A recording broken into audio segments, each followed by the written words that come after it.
sobre los primeros instantes del universo, hablando pues de, como veis aquí en la portada, de las fuerzas fundamentales y los fenómenos físicos que ocurrieron al principio. La dinámica de hoy es, como siempre, nuestro compañero da la ponencia y luego después abriremos los turnos de preguntas y para eso abriremos los vídeos y los micrófonos. Sin más, Fernando, adelante. Vale, hola, pues muy buenas tardes a todos. Vamos a ver, empiezo. Vamos a tocar los primeros 10 milisegundos del universo y tiene la siguiente lógica. Vamos a hacer este recorrido. Vamos a ver primero qué etapas han ocurrido en el universo. Entonces, yo la división que he hecho, la he hecho pues por fenómenos físicos, no por, como se hace otras veces, por que se hacía pues la era de la energía, la oscura, la de la materia, sino lo he hecho por los fenómenos que he dividido han sido por el desacoplamiento de fuerzas.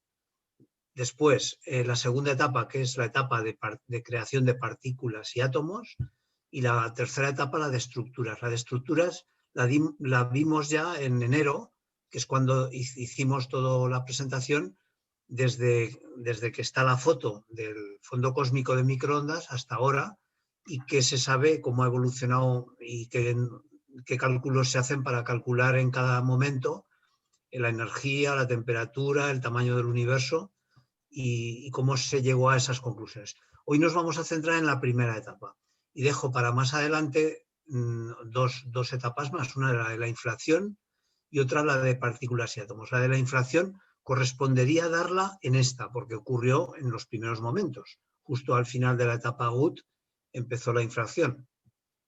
Pero es un tema tan inmensamente grande que hay que dedicar una charla solo a eso, porque la inflación tiene mucha repercusión sobre muchos de los fenómenos que han ocurrido después, sobre todo para saber, y en esa pondré también la interpretación de las BAO, de las oscilaciones bariónicas, incluso más aún, explicaré cómo se interpreta todo lo que es las anisotropías que se obtienen del fondo cósmico de microondas de la fotografía de Planck, que no solamente es debido a los distintos angulares con los que se ven los baos, sino que tiene muchos otros efectos, fenómenos físicos que condicionan también las anisotropías, no solamente las oscilaciones bariónicas, sino otros más.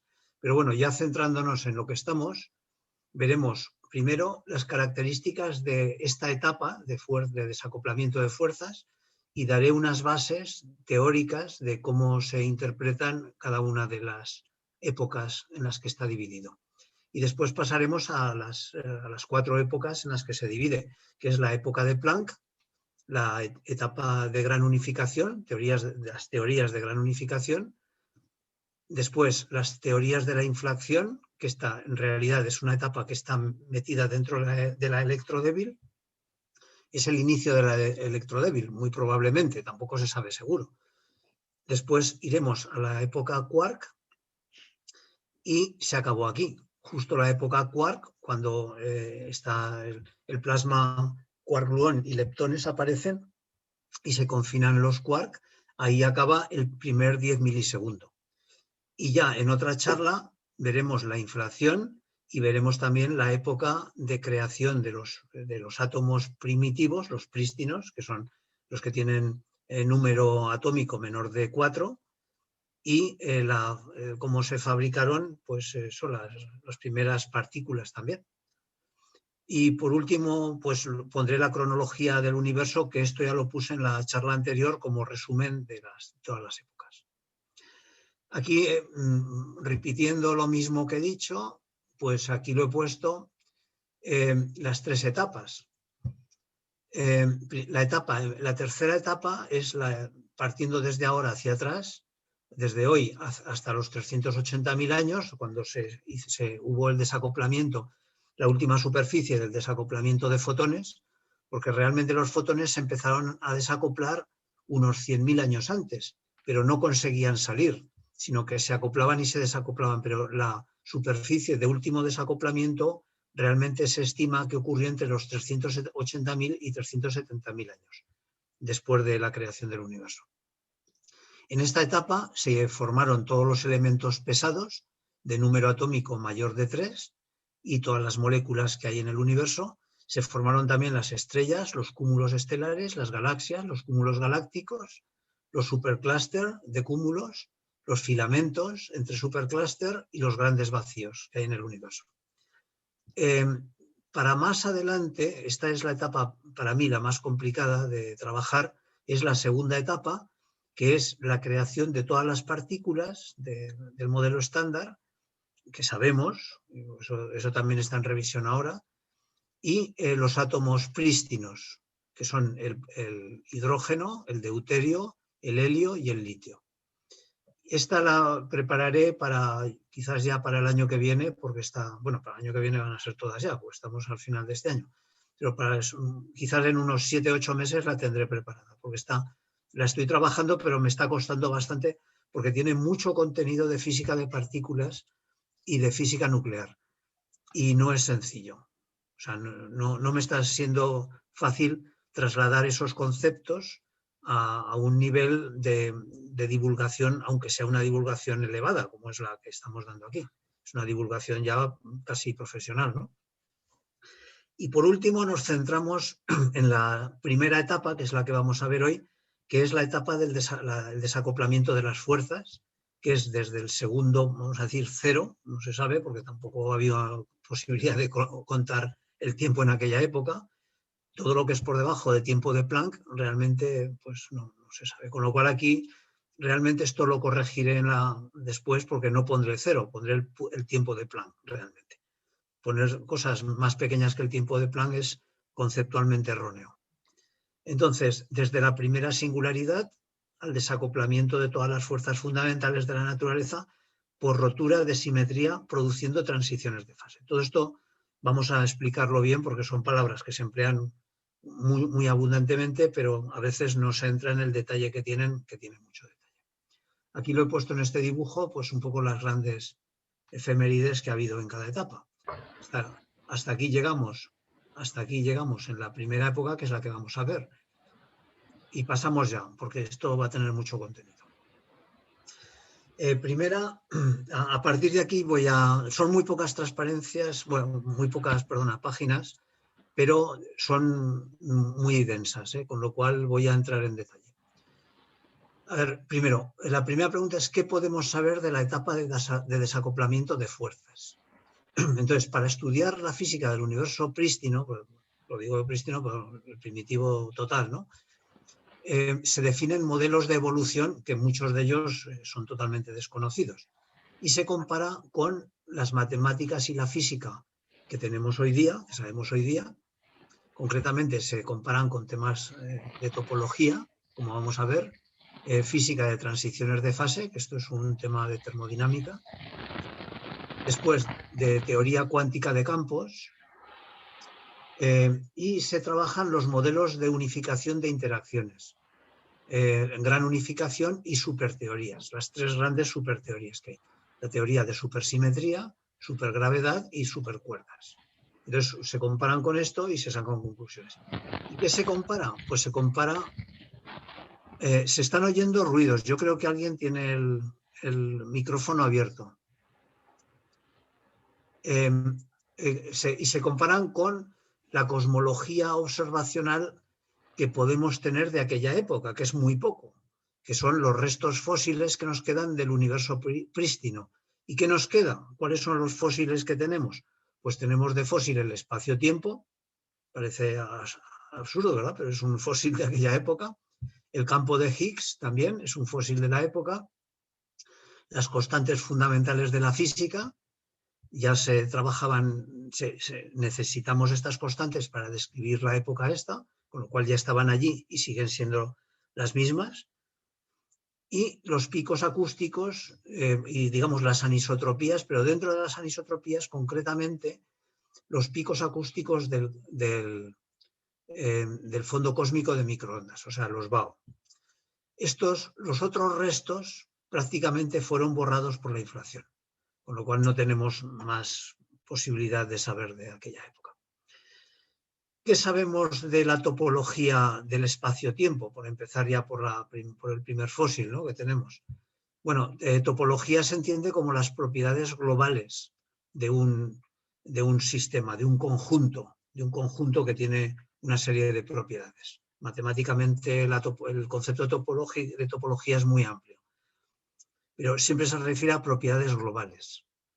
Entonces, lo primero que tenemos es, tenemos unas premisas a escala ordinaria.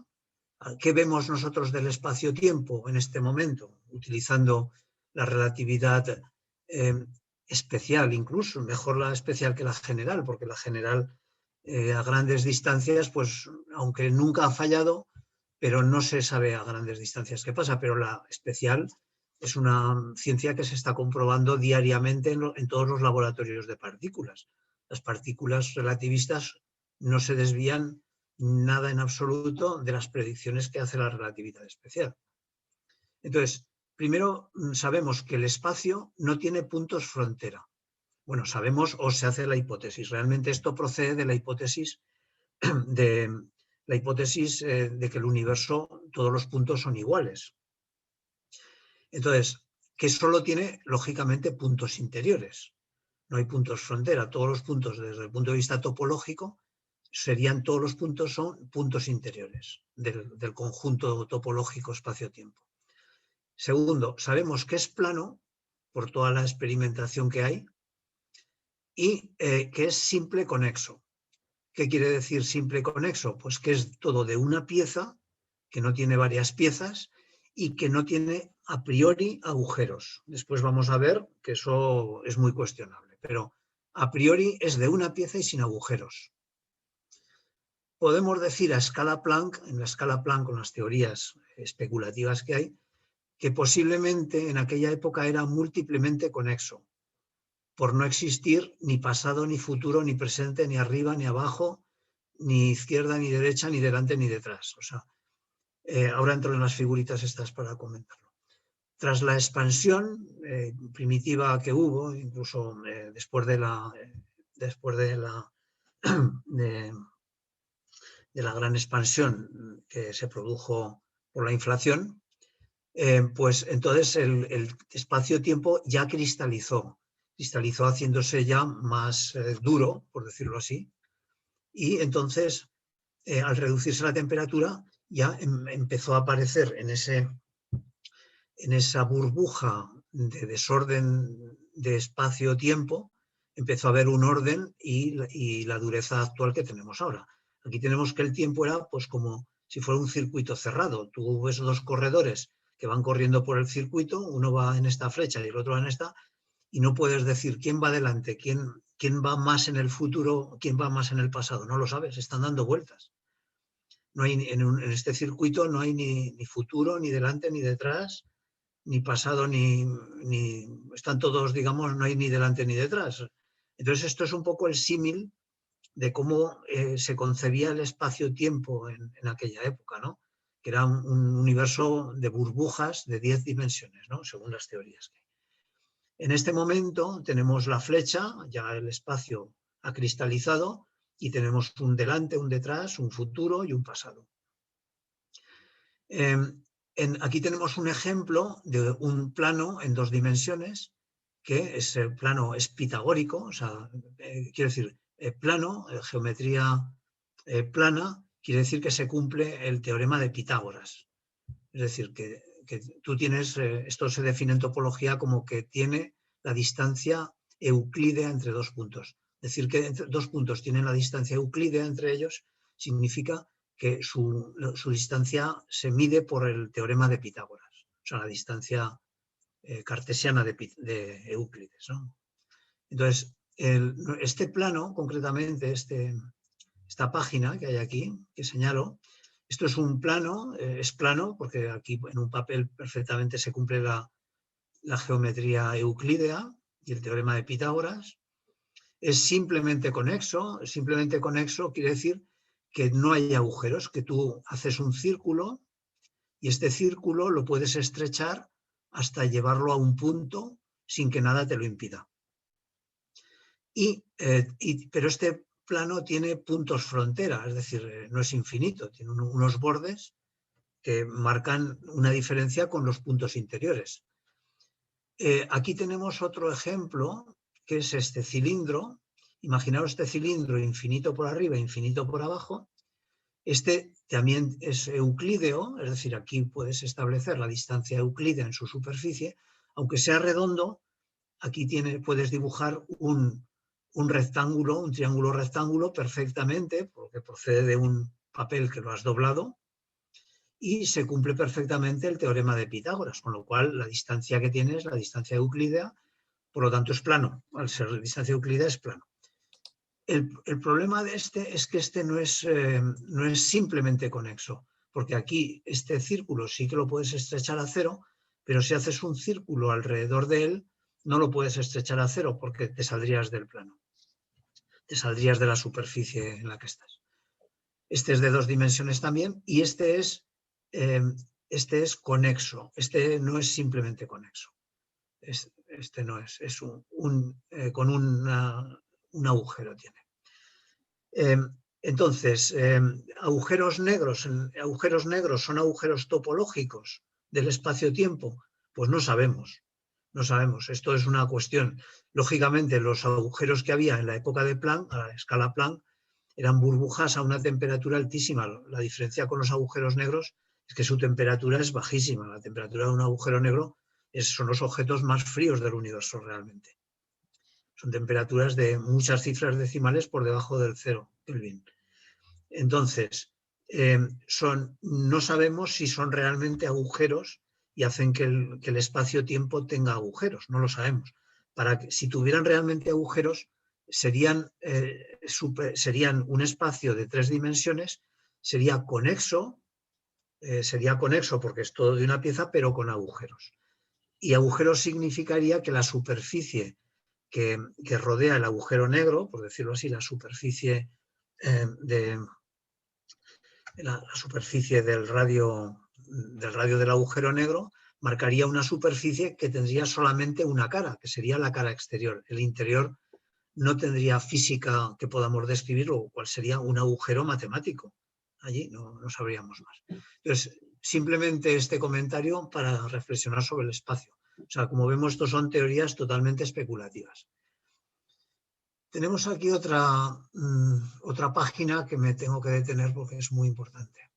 Aquí tenemos el tiempo, va desde el tiempo pues por debajo de los 44 menos 44 segundos, que es la era de Planck, donde las teorías que lo describen son las Theory of Everything, o sea, las teorías del todo, que hay muchas, no hay una, sino hay muchas. O sea, aquí, digamos, se aplican las teorías del todo en esto. Y la temperatura que tenemos aquí, pues es la temperatura de Planck, que es 10 elevado a 32 Kelvin.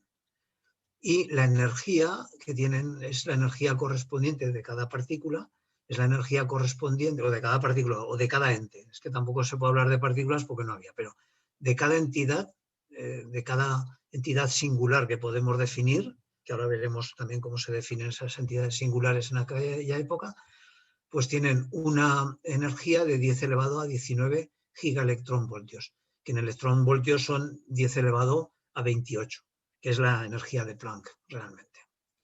Bueno, aquí vamos a ir recorriendo este cuadro. Aquí hubo un desacoplamiento, el origen del espacio-tiempo está aquí, se desacopló justo la gravedad y ya se quedó independiente por su camino. A continuación, aquí en este tramo se aplican las teorías de gran unificación, en las que vamos a entrar en detalle para ver en qué consisten. Y aquí hubo y en este momento, en la era Wood, de teorías de gran unificación, tiene origen la asimetría en el universo. El universo no es totalmente simétrico. Esto se creía hasta el año los 50, por ahí alrededor de los 50. Ahí la doctora Wu, China, demostró que había que había partículas que procedían, hacían reacciones nucleares asimétricas. Y esto se ha visto claramente. Por ejemplo, el cobalto 60. Hay un libro muy bonito que se titula Izquierda y derecha en el universo, y todo el libro versa sobre cómo dos habitantes de un planeta lejano le podíamos transmitir a ese habitante qué es la izquierda y qué es la derecha. Y todo el libro va caminando diciendo pues que es imposible porque el universo es simétrico. Hasta que llegó este momento de la doctora Wu, que demostró mediante unas reacciones nucleares que realmente había reacciones asimétricas. Y así ocurre. El cobalto 60, por ejemplo, tiene más densidad de partículas por un lado que por otro. O sea que puedes establecer lo que es la derecha y la izquierda con el cobalto 60 y transmitírselo a un habitante de un planeta lejanísimo y sabría lo que para nosotros es la izquierda y es la derecha. Bueno, entonces, aquí en la época Good, aquí se desacopla ya la fuerza fuerte, que es la fuerza que une a los quarks. Y bueno, ya lo comentaré después, esto para no desviar. Entonces, aquí al principio, después del desacoplamiento de la fuerza fuerte, se postuló, pero como un parche, porque esto al principio no estaba, y se tuvo que parchear esta teoría mediante la inflación. Esto Alan Wood propuso, y un ruso, propusieron la inflación, las teorías inflacionarias, que hay varias, hay como 5, para explicar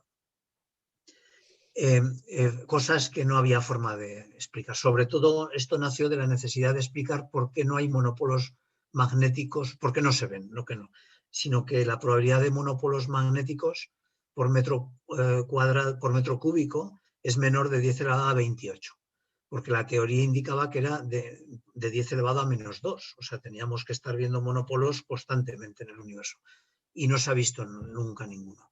Entonces, para explicar lo de los monopolos se hizo la teoría de la inflación, y de paso tiene mucha utilidad y están ahí pegadas porque explican muchas otras cosas.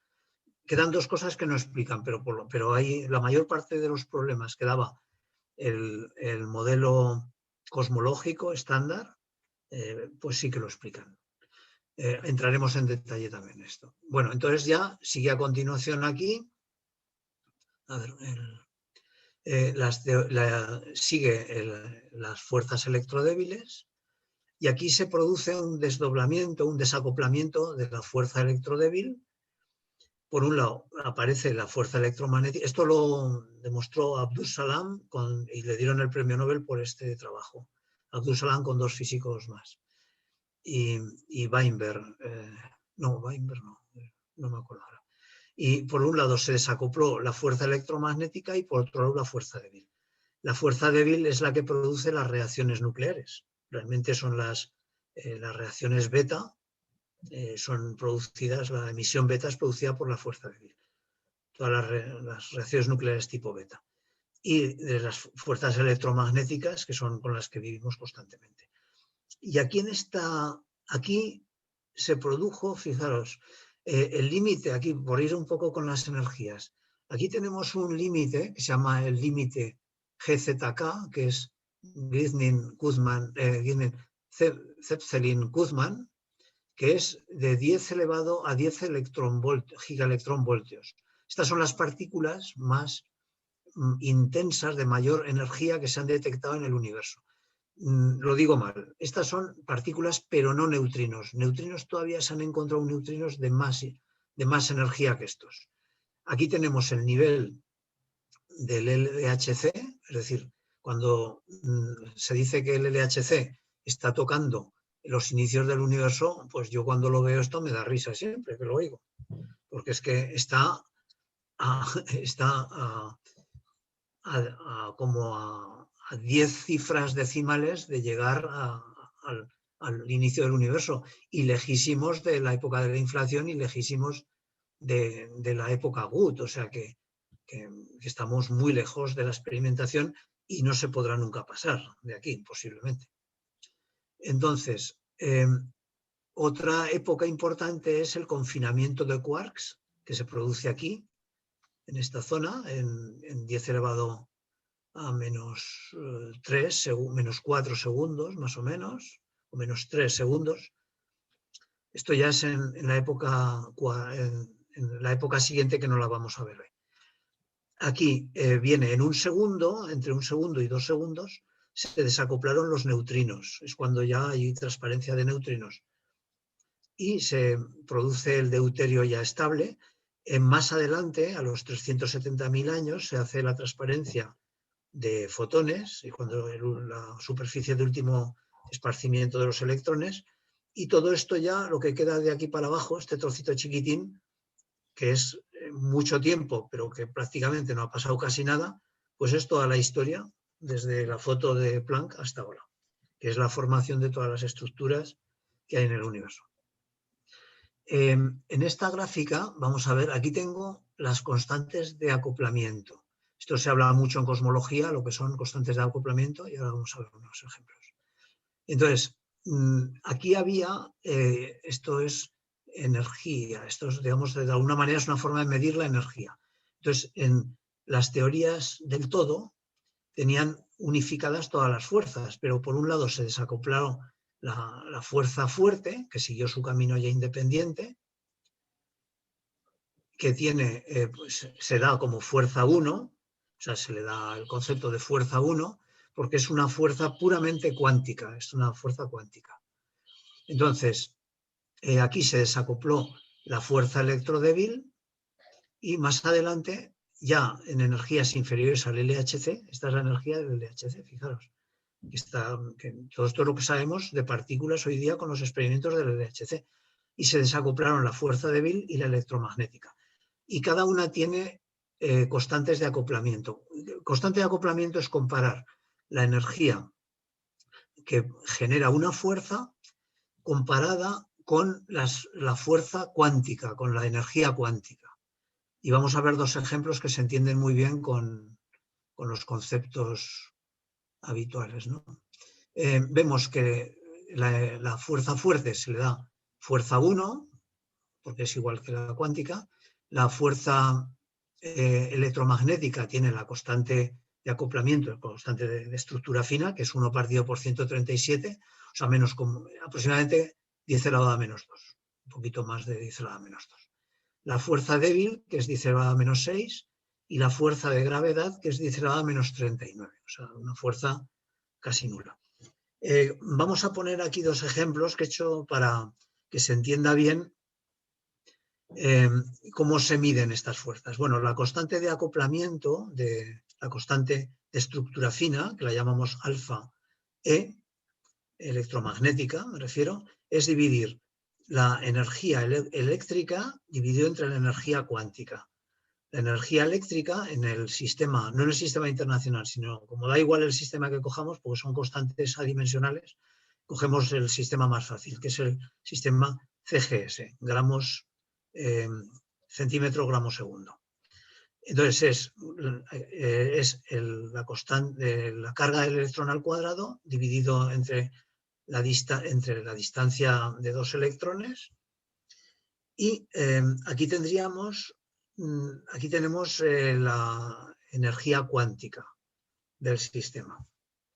Operando, vemos que aquí las R se van, contando que la longitud de onda de Broglie es toda la longitud de un electrón alrededor de otro, de un positrón. Entonces nos queda este concepto que es el E cuadrado partido por H barra C, que es justo 1.37. Tiene algunos decimales, pero bueno, aproximadamente es esto.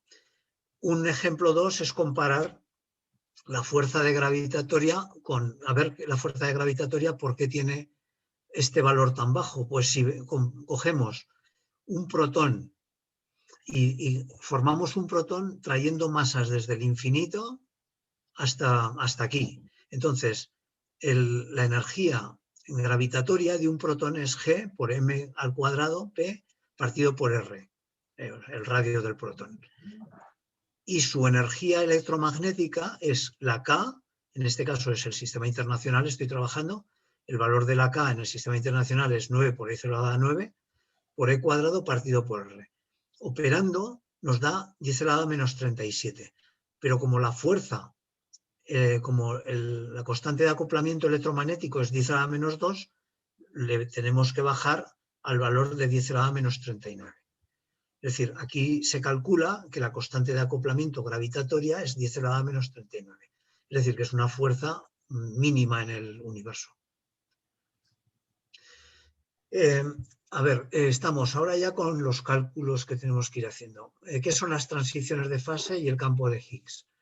Bueno, pues una fase quiere decir que es algo que tiene una simetría en sí mismo. Una fase es algo que está caracterizado porque todos los puntos interiores tienen la característica de ser aparentemente parecidos, o sea, que son simétricos. Entonces, lo que se hace es se define un parámetro de orden, de que hay un orden, que es el parámetro del campo de Higgs, que es un valor que es un escalar, pero aquí esto sorprenderá porque lo tengo como vector, pero no es un vector. Realmente tiene varios grados de libertad y lo represento como un vector, pero es un escalar, porque para trabajar con él lo que se hace es el producto vectorial, se hace su norma y el producto vectorial, realmente es el campo, este es el campo de Higgs. Y entonces el campo de Higgs, si phi es 0, si el campo de Higgs es 0, quiere decir que hay una máxima simetría y un mínimo orden, o sea, está todo revuelto. O sea, la fase esta es completamente uniforme. Y entonces el valor del escalar del campo de Higgs mide el orden que hay dentro de una fase. Entonces, como tenemos esto ya se va a termodinámica, entonces hay que calcular en estas fases, como en cualquier fase termodinámica, lo que es la energía libre de Gibbs, que es el potencial efectivo de la fase.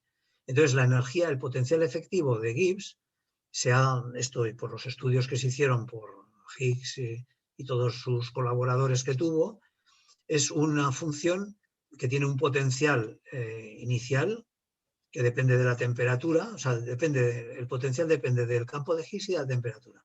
Y es una función, no tiene término lineal, es cuadrático al cubo y a la cuarta potencia. Y tiene esta forma el campo de Higgs. Ahora vamos a ver a qué es debido. Cuando baja la temperatura, la fase se rompe su simetría por el mecanismo de Kibble. El mecanismo de Kibble es lo mismo que cuando hay hielo, y se va fundiendo el hielo, una placa de hielo sobre un lago, que se va quebrando en placas. Este es el mecanismo de Kibble. Y esto explica la formación de los defectos topológicos. Los defectos topológicos son las fronteras. La frontera tiene un campo de Higgs máximo. Aquí tenemos un sistema, una partícula que se le aplica el campo de Higgs y se desdobla en dos, se va a un lado y se va al otro. Es decir, el punto frontera es el de valor, el de potencial máximo, que es inestable.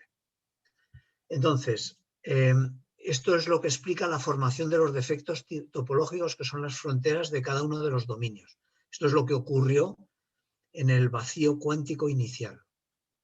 Entonces, cada dominio tiene una dimensión. Son dominios tridimensionales y las fronteras son bidimensionales. Y la frontera bidimensional tiene una dimensión psi que se calcula que es igual a la longitud de Planck. Es esta. Entonces, estos dominios, o sea, para calcularlo lo que se hace es dividir HC, que es el valor de la energía, dividido por la longitud. Y estos dominios eran del tamaño del universo de Planck, cada uno. O sea, eran universos, con lo cual los que defienden los multiversos los defienden por esto, porque ha podido ocurrir esto. Entonces, por debajo de la temperatura crítica y para un campo escalar real, se generan dos valores del campo de Higgs, como hemos visto, y para el defecto topológico tipo 1 tiene esta expresión. O sea, tiene más menos, es decir, que hay dos valores, el que se va para un lado y el que se va para otro. Defectos topológicos en 3 dimensiones solamente hay 4 4 tipos de defectos topológicos, y son esta función cuando se sustituye por distintos valores y se calcula a partir de ahí se calcula el valor de phi a partir de los valores de los coeficientes de cada tipo de defecto topológico. Estos dominios 3D, debido a su expansión, entran en contacto y forman un defecto topológico en 2 dimensiones, que son membranas. La frontera tiene un valor máximo, como hemos dicho, es un valor de potencial de Gibbs, de energía libre de Gibbs máximo, en función de la temperatura y del campo de Higgs. Y las cuerdas cósmicas, las supercuerdas cósmicas o los monopolos magnéticos se forman justamente en estas zonas. O sea, la teoría se deduce que aquí es donde se están formando los monopolos y las cuerdas cósmicas que no se han visto nunca. Son hipótesis hipotéticas y son consecuencia de los defectos topológicos. Aquí ya entramos en cálculo muy interesante y es, vamos a calcular en la etapa primitiva, o sea, en las 4 épocas, vamos a calcular a partir de la energía, vamos a calcular qué temperatura y en qué tiempo ocurrió cada una de las transferencias de fase. Como son transferencias de fase, cada etapa es una rotura de una transferencia de fase a otra. Vamos a calcular el tiempo y la temperatura en cada momento, al inicio de la etapa y al final.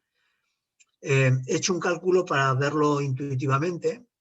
Supongamos que el universo, esto una vez ya lo hicimos ahí en la sede, supongamos que estamos en una superficie, aquí hay una galaxia y aquí es la masa M mayúscula, es la masa que hay dentro de toda esta superficie esférica. Y esta galaxia, por un lado, tiene una velocidad de escape por el principio de Hubble, y por otro lado tiene una... A ver, que se me ha perdido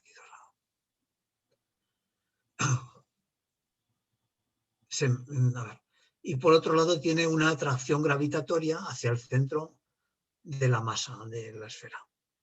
Entonces, como la energía suponemos que es cero, la energía cinética es igual a la energía potencial gravitatoria, entonces, como la velocidad es igual a la constante de Hubble por la distancia, por el radio, y la masa que hay en el interior de esta superficie es 4/3 de pi r cubo por la densidad de material, sustituyendo y despejando la densidad, nos sale que es 3 por la constante de Hubble al cuadrado partido por 8 pi g.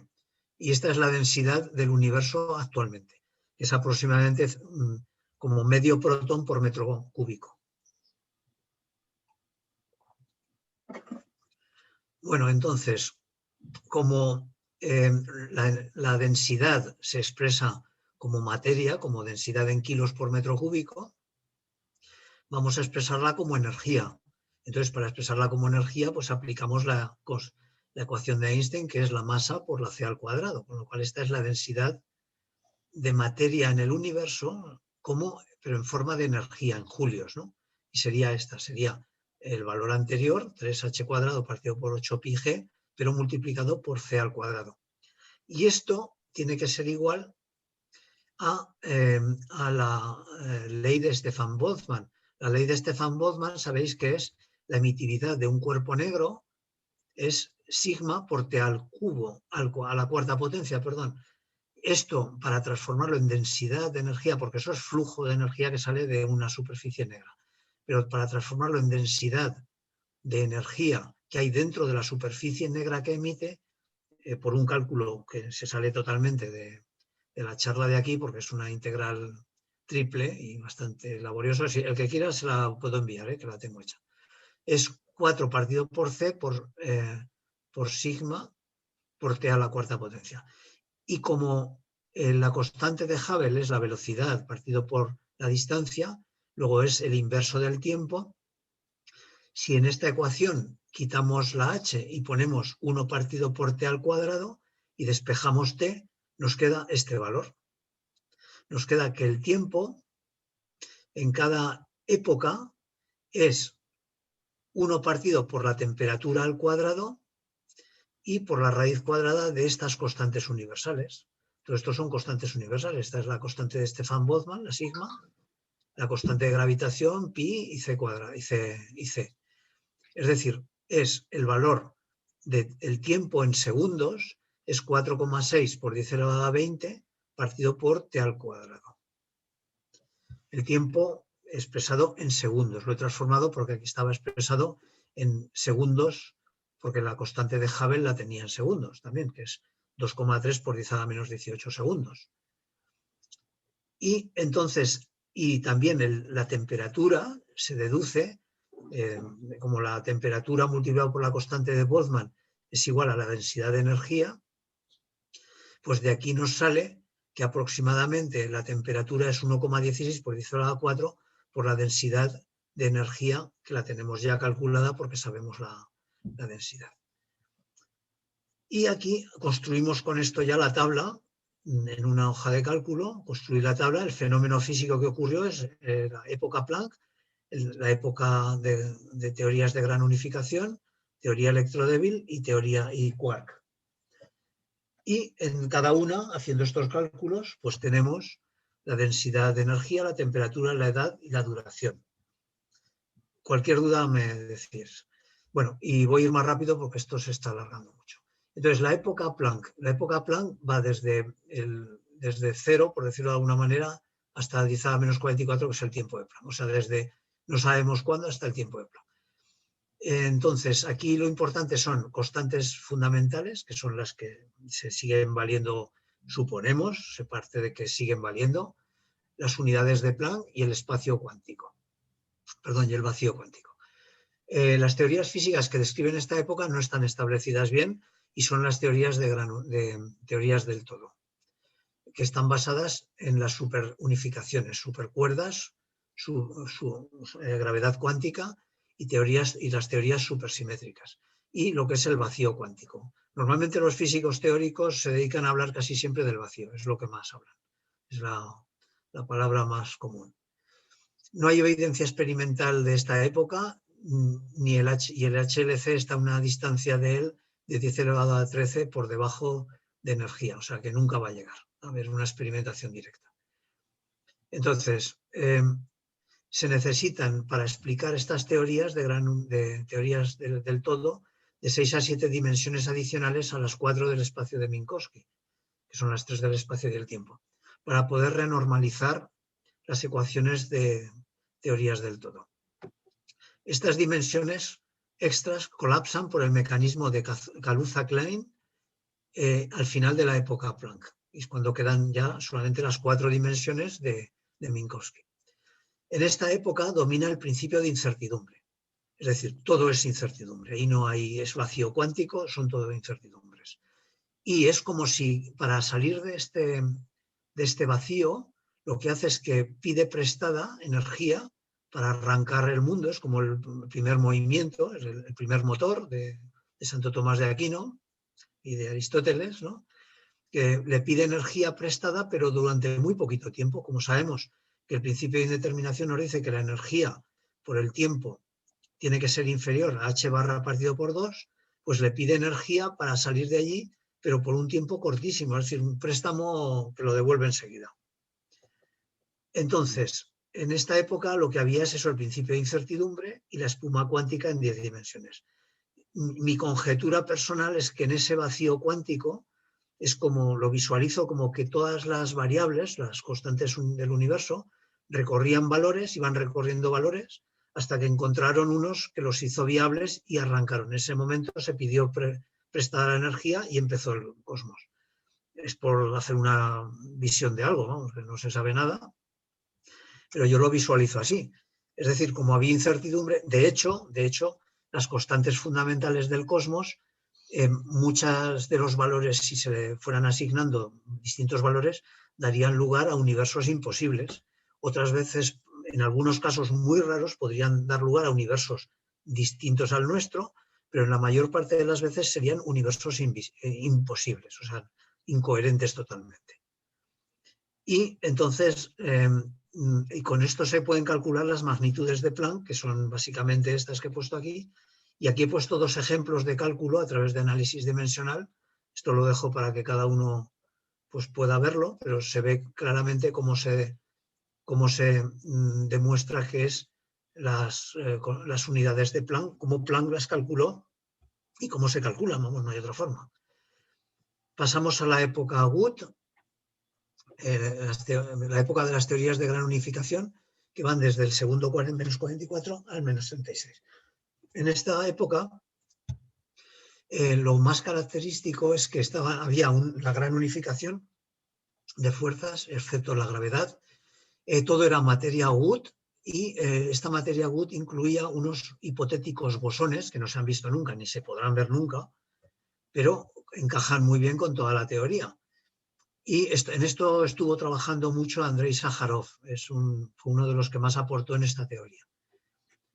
Y al inicio de la época se desacopla el espacio de 4 dimensiones y se desacopla ya la gravedad y se desacoplan los hipotéticos bosones X. Son bosones porque lo que hacen es que transportan fuerzas de gran unificación entre quarks para dar lugar a las asimetrías que se observan, que tiene que haber habido en esta época. Estos bosones tienen 10 elevado a 15 gigaelectronvoltios. En el LHC estamos en 10 elevado a 13, 10 elevado a 14, o sea que cerquita vamos. O sea, a lo mejor algún día se lo encuentran, pero he dicho que no se encuentran, pero no, ya no le falta mucho. En este ámbito, bueno, lo que digo, el Nobel del 75, Andrei Sájarov, y con base a esta reacción que he puesto aquí, es una reacción esto es un protón, el UUD, forman un protón y dar lugar a un pión, a un antipión, un pión y un positrón. Entonces, aquí vemos que en estas reacciones no se conserva el número bariónico, sí, que es una de las cosas que se creía que no podían nunca violarse. Bueno, pues aquí en esta época se violó. Más que se violaba constantemente el número bariónico. Entonces, esto produce la violación del número bariónico, produce las bariogénesis con la asimetría materia-antimateria. Aquí se formó más antimateria que materia. O sea, más materia, 10 elevado a 10 más 1, y de materia teníamos 10 elevado a 10. Esto es debido a esta asimetría, ahora veremos por qué se calcula, porque esto es fácil de mostrarlo, cómo se calcula. Esto es debido a que muchas de las reacciones que había en aquella época producían asimetrías. Es decir, los bariones son fermiones de spin 1 medio, al ser fermiones, que sienten la fuerza fuerte, son hadrones. Y los mesones también estos son bosones, los mesones tienen spin 1 y son también hadrones. Y estos mesones, tanto los kaones como los mesones B, tienen reacciones que producen asimetrías. Es decir, lo mismo que el neutrino tiene una oscilación entre sabores de neutrinos, esto lo hemos visto en alguna charla, el neutrino oscila entre distintos sabores, del neutrino electrónico al neutrino tauónico y al muónico. Estos kaones tienen una oscilación de color, es decir, se transforman de un color en otro. Entonces, en la cromodinámica cuántica, que es la que lo explica todo esto, o lo que teoriza todo esto, se ve que los kaones tienen oscilación de color, como lo pongo aquí en este ejemplo. Vamos a calcular estas cantidades ahora ya de la época Wood. Siempre ha tenido que haber habido en aquel principio, había tanta materia como antimateria, porque había un equilibrio entre fotones. Un fotón, cuando tiene mucha energía, aparece lo que se llama la formación de pares. O sea, dos fotones dan lugar, no puede ser uno, porque un fotón tiene un momento lineal, con lo cual, si diera lugar a un par, tendría que ser también con un momento lineal. Tienen que ser varios fotones que dan lugar a partículas. Y entonces, al final de todo, había prácticamente el mismo número de partículas, de antipartículas y de partículas de radiación. O sea, de protones, de antiprotones y de partículas de radiación, o sea, de fotones. En este caso, podrían ser fotones o incluso neutrinos también. Entonces, por la llamada formación de pares que se produce en energía de los fotones superiores a 5 megaelectronvoltios. Ahora, en este momento, sabemos que la cantidad de partículas es de partículas es 10 elevado a 10 veces menos que la cantidad de fotones. Con lo cual, si es esta cantidad aproximadamente, es que en algún momento se aniquilaron todos, porque si había 1 más 10 elevado a 10 y ahora solo queda en la anterior, si ahora la relación es que hay 10 de fotones, partiendo de que había 10 elevado a 10 fotones, y ahora solo queda 1, una partícula de materia, es que se aniquilaron 10 elevado a 10 partículas de materia. Entonces, ¿cómo se sabe esto? Pues sabemos que en un cubo del universo, tenemos por la densidad antes que hemos calculado que en este cubo hay un barión aproximadamente, menos de un barión, hay 0,5 bariones. Aproximadamente del cálculo que se hace de esta ecuación de aquí. De la densidad de aquí, si esto lo hacemos, nos sale que es 0,5 protones, más o menos, en un metro cúbico del universo. Por otro lado, sabemos que como los fotones del fondo cósmico de microondas tienen 1 milímetro aproximadamente de longitud de onda, en 1 metro caben 1000 fotones de fondo cósmico de microondas. Y si caben 1000 en cada arista, quiere decir que en 1 metro cúbico hay 10 elevado a 9 fotones de fondo cósmico de microondas. Es decir, que en 1 metro cúbico tenemos 10 elevado a 9 o 10 elevado a 10, más o menos, no cambia mucho la cosa, por 1 por un barión, más o menos. Entonces, esto es lo que demuestra que si antes tenía que haber el mismo número y ahora hay un barión por cada 10 elevado a 10 fotones, es que se ha aniquilado 10 elevado a 10 bariones y antibariones también. Entonces, al final de la historia es que tenemos un barión por cada 10 elevado, más o menos, por 10 elevado a 10 fotones. Entonces, esto es lo que demuestra que en aquella época, más adelante de la época, porque esta destrucción de materia con antimateria, esto ya ocurrió en épocas posteriores, a temperaturas muy inferiores. Pero en aquella época era una sopa de bariones, antibariones y fotones, todos por igual, en la misma concentración. Al final de la época se desacopla la fuerza fuerte de la electrodébil por el mecanismo de Higgs también. Los defectos topológicos de esta transición generan los monopolos magnéticos. Se genera un monopolo por cada 10 dominios conexos, que hemos visto antes. Como el volumen de cada dominio es 4 tercios de pi por r, r es c por t al cubo, por el tiempo que pasa el cubo, que eso lo hemos calculado antes. En esta época corresponde que el volumen era 10 elevado a menos 83 metros cúbicos. Entonces, el número de monopolos magnéticos por metro cúbico es la décima parte. Tendría que ser 10 elevado a 82. La inversa de esto. Esto es por metro cúbico, luego la inversa del volumen es la densidad. Vale. Entonces, tendría que haber 10 elevado a 82 monopolos en aquella época por metro cúbico. Y en la época aquella, la temperatura en la época Wood era 10 elevado a 28, como hemos calculado antes en la hoja de cálculo. Actualmente la concentración de monopolos que se espera en el cosmos, si esto fuera así, esperaríamos que hubiera en cada metro cúbico 0,01 monopolo, porque haciendo la expansión por la temperatura nos daría que tendría que haber 0,01 monópolos por cada metro cúbico, pero con lo que se observa se ve realmente que la concentración de monópolos es al menos menor de 10 elevado a menos 28 monopolos por cada metro cúbico. Y como esto no tenía explicación ninguna, pues es como se tuvo que parchear todo el modelo cósmico de estándar mediante la inflación. La inflación no voy a hablar aquí porque esto voy a dedicar una charla debido a lo complejo que es y las consecuencias que tiene en el análisis de las anisotropías del fondo cósmico. Pero sí voy a destacar una cosa. El modelo estándar se basa en el principio cosmológico, la relatividad general y las ecuaciones de Friedman. Y los parámetros del modelo cosmológico son la constante de Hubble, la densidad de materia, la densidad de energía y la de energía oscura.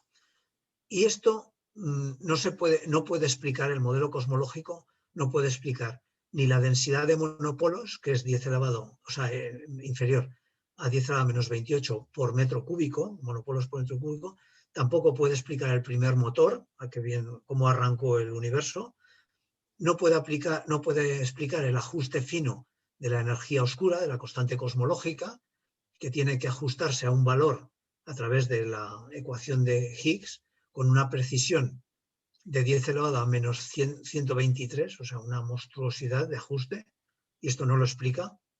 Tampoco explica la planitud del universo con una finura de 10 elevado a menos 60, que es la densidad inicial del universo para que ahora sea plano. Y tampoco explica la conectividad causal, que es el horizonte de partículas que tenemos, no de sucesos, cuidado, es horizonte de partículas. Y ni las anisotropías del fondo cósmico de microondas, que son inferiores a 10 elevado a menos 5 grados por grado, o sea, el error que se comete en la medida. Entonces, en 1981, Alan Guth propuso parchear el modelo estándar con una expansión de la métrica desde un tiempo de 10 a menos 36 a menos 32, mediante esta ecuación de expansión de la métrica. Es una exponencial, esto es la exponencial, que supone una velocidad de expansión de 10 a la 55 metros por segundo, que es 10 a la 47 mayor que la velocidad de la luz. Esto es la inflación cósmica, que no cumple la relatividad en absoluto, vamos. Esto fue expansión de la métrica, no es expansión del espacio, fue una expansión de la métrica del espacio. Entonces, el problema es que la expansión resuelve muchos problemas por el borrado de las condiciones iniciales, pero no resuelve ni el primer motor, esto es un problema que sigue siendo teológico, y tampoco, y esto es el problema que tiene la inflación y que no consigue resolver todavía, el ajuste fino de la energía oscura. Paso de aquí, bueno, simplemente decir que en la época de la inflación, la más que se utiliza de todas, la más reconocida es la inflación caótica de Linde, que en su modelo, eso ya lo explicaré con detalle, no hay cambio ni de temperatura ni de entropía en el proceso de expansión cósmica. Fue totalmente adiabática y isótropa, o sea, isótropa no. Bueno, que no cambió la temperatura, perdón. Ya estamos acabando. En la época electrodébil se produce ya la unificación electrodébil y va desde 10 a la menos 36 segundos hasta 10 a la menos 10 segundos. En esta época se produce la inflación al principio y a partir de este momento ya no es posible ver monopolos porque ya están diluidos totalmente. El cosmos es totalmente plano y conectado todo el horizonte de partículas. La composición es toda leptones, pero son leptones indiferenciados.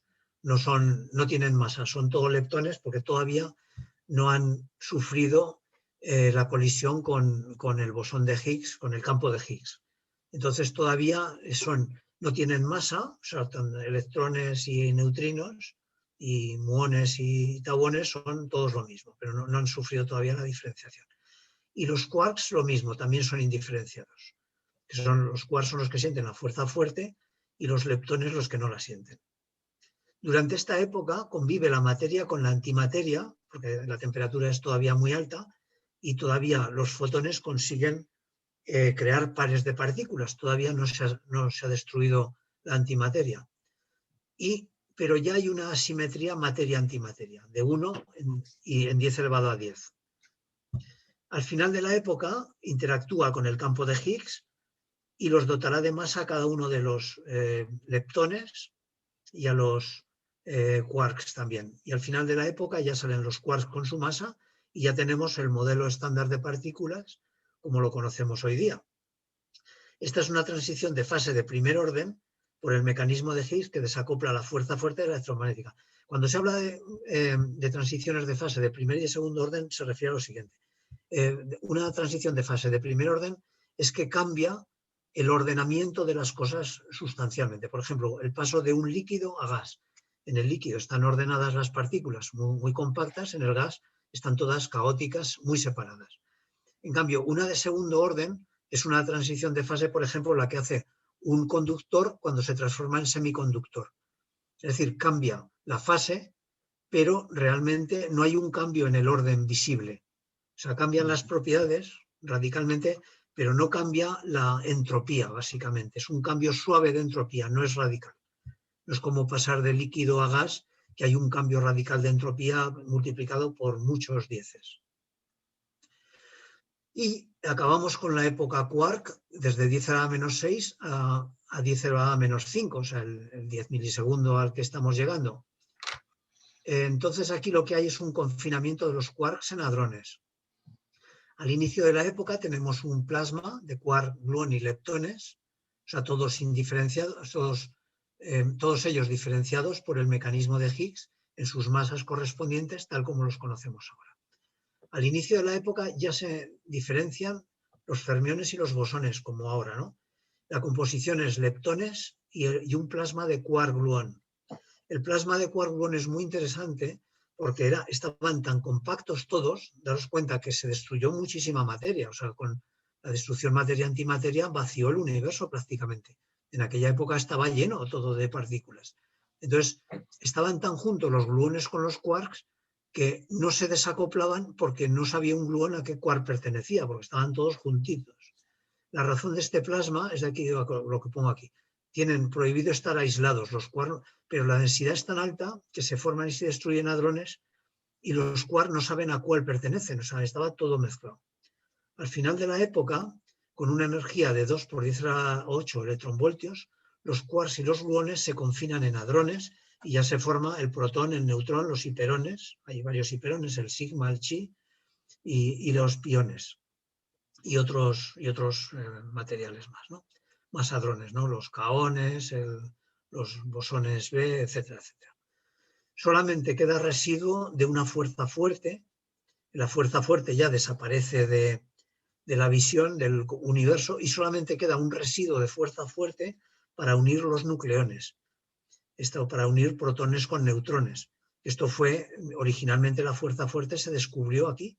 Pues era explicar por qué dos protones están juntitos en el núcleo cuando se tendrían que repeler y salir fuera volando. Y entonces esto Yukawa le dieron el premio Nobel en 1949 porque explicó que mediante un intercambio de piones entre protones y neutrones conseguía unirlos por la fuerza fuerte. Pero esta no es la fuerza fuerte fundamental. Esto es como una especie de residuo de fuerza fuerte que queda en la superficie de los protones y los neutrones. Y ese residuo es una especie como de residuo de este pegamento que se sale de la superficie del protón que sigue sirviendo para unir protones con neutrones y protones con protones también, porque es un pegamento muy fuerte. Y por último ya tenemos la transición quark-gluón, la transición quark-hadrón a la siguiente etapa, que no sabemos si es de primer orden o de segundo, no se sabe. Entonces, si fuera de primer orden, tendría consecuencias muy importantes en el universo y no se sabe. Formaría agujeros negros primordiales de masa solar, que estarían hoy todavía vivos. Primordiales quiere decir que no tendrían rotación. Este es el sentido que tiene. Serían agujeros no de Kerr con rotación, sino que serían los de Schwarzschild. Habría aglomeraciones de materia oscura fría en puntos del universo que no se ha llegado a ver todavía, y habría formaciones de pepitas de quark, up, down y strange, que modificarían al helio 4 y formarían materia oscura fría. Y aquí pongo ya el esquema final, el mismo que puse la vez anterior, de cómo hemos hablado hoy de toda la etapa esta de color rosa. Hablamos en enero de toda la etapa azul y me queda por dar toda la zona esta, que es la etapa de formación de átomos y partículas, y otra más que es la inflación, dedicarla solo a la inflación. Y muchas gracias, ya está todo acabado.